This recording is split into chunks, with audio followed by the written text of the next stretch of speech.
Being a good bodybuilder requires discipline and hard work. Many assume it requires something else. Performance-enhancing drugs, steroids, the black cloud hanging over this industry. Not all professional female bodybuilders have to face a firestorm of questions. They do have a choice in the matter. 35-year-old attorney Teresita Morales is a professional bodybuilder, but she opted to go with a league that prides itself on drug testing all athletes before all shows. It's the World Natural Bodybuilding Federation, the WNBF, and their biggest show of the year is coming up in just a couple days. Terry's one of the competitors, and she's on her way in to get drug tested. If there's any evidence she's done steroids or any other performance-enhancing drug, she's out for 7 years.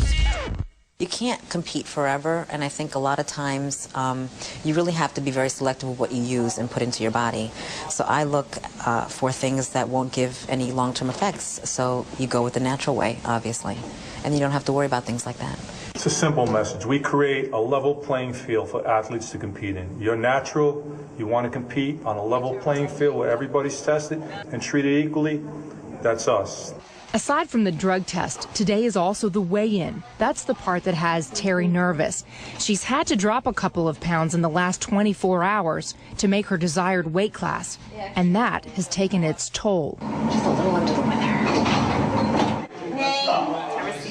Teresita Morales. If Terry can come in under 118, she'll make lightweight, which would put her up against women her own size. If she comes in over 118, she'll end up a middleweight, not exactly a level playing field for her. I'm always a lightweight, and I think that day I was a little bit fearful of not making my weight. So, you know, you do the things that you have to do in order to, you know, see to it that you make your weight by, you know, whatever time your drug test is and your weigh-in is. Can you talk about those things that you do? No, not really, but, you know, a lot of it's just not good for your body, and anyone can tell you that. You know, but you do what you have to do in order to get there.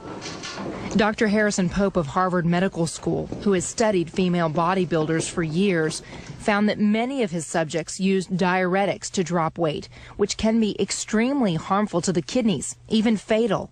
It's a risk some bodybuilders are willing to take. That's how hooked they can get. If you take a diuretic so that you are dehydrated, all of the definition of the muscles on the surface of the skin is greatly enhanced. In order to get the, quote, cut-up appearance that bodybuilders seek, a stiff dose of a diuretic will possibly mean the difference between winning and losing. As perfectly tuned an instrument as Terry's body is, it may not be so perfect after all. She's feeling sick, having dropped too much water weight too fast. Not uncommon in the world of professional bodybuilding. I was a wreck. Yeah, I was a wreck. I was in a lot of pain. Oh, warm in here. Right? It's warm. From time to time, one hears of fatalities where someone is found dead in a motel room an hour prior to the time of a bodybuilding competition. And very often, those acute deaths are attributable to a miscalculation on diuretics.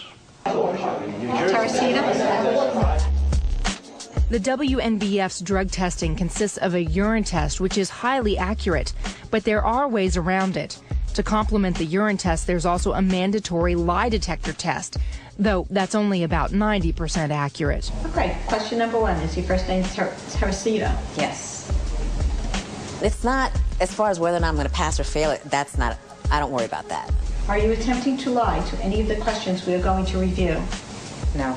It's just, I guess, when you're sitting there in a chair with all this equipment attached to your body and you really can't see the person that's asking you the questions, I guess it's just a little nerve-wracking because it's so quiet in that room.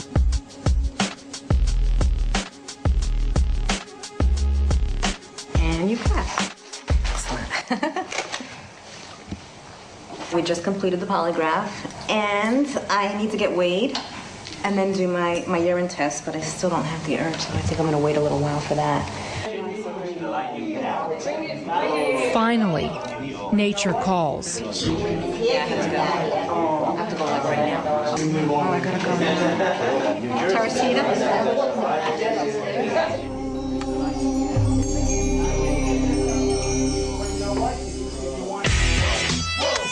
The other major professional bodybuilding organization, the IFBB, International Federation of Bodybuilders, does not routinely drug test its athletes. Kristy and Colette are both IFBB pros. They don't like talking about steroids. No one in this industry does. We asked anyway.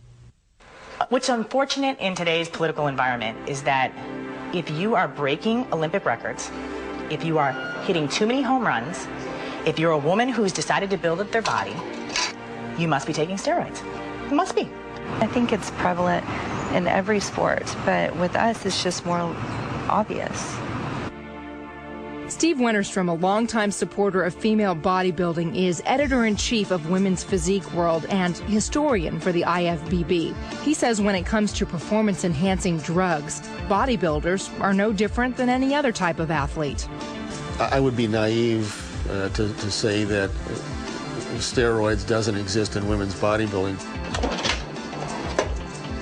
Any sport where you ask an athlete to try to achieve an ultimate, they're going to look for every edge.